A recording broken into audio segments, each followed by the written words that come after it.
Welcome back to everyone who stayed with me since my last video, and welcome in to everyone new.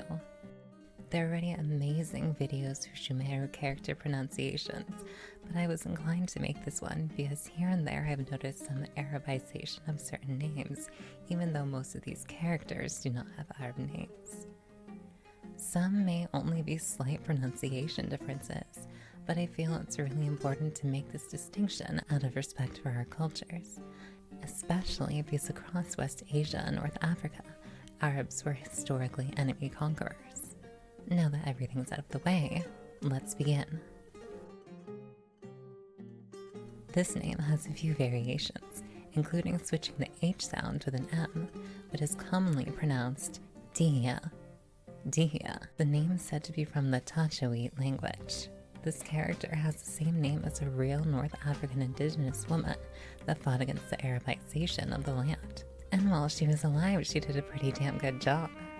Pronouncing Dehya in a non-Arab accent is very important for her legacy and what she stood for. Cyno is one of the first Sumeru characters we were introduced to, and how to say his name has confused many of us from the start. Using classical Latin, his name is a shortened transcription of the Greek word kinokepalos, meaning dog or jackal-headed. It's not Arabic, it's not Cyno, it's Cyno, or if you like the modern Latin, Cyno.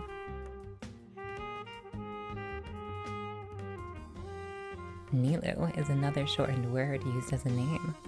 Nilou comes from the Farsi word and name, Nilufar, meaning blue lotus or water lily. Another great character name choice.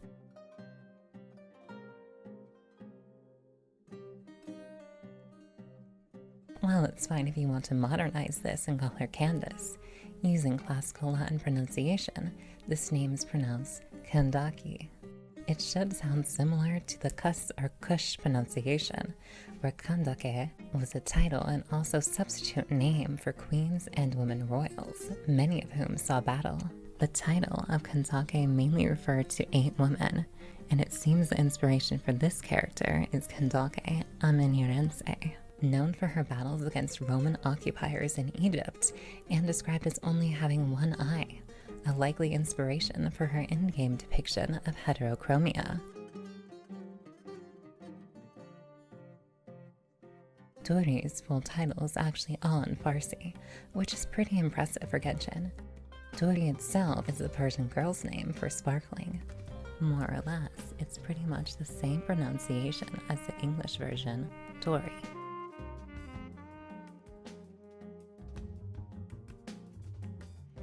Nahida is a Muslim Arabic name meaning delightful, but could also be based off the Farsi Nahid, another name for the goddess Anaita.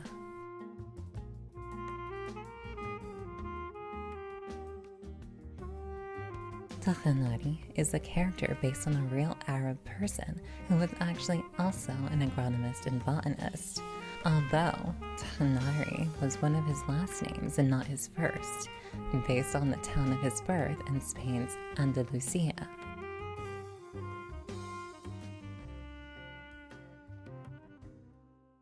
Alhaitham is named after an Iraqi scientist and has a fairly simple and sweet pronunciation. Like our other character named after a historical Arab, Alhaitham was also not his first name, and was also 2 words instead of 1.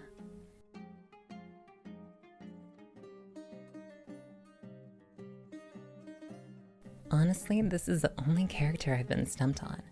I've looked it up, some sources say it's Latin, some say it's Irish, some say it's Persian, but in the case that it is, I wouldn't even know how to say it because the spelling is so different than what I'm used to in Farsi.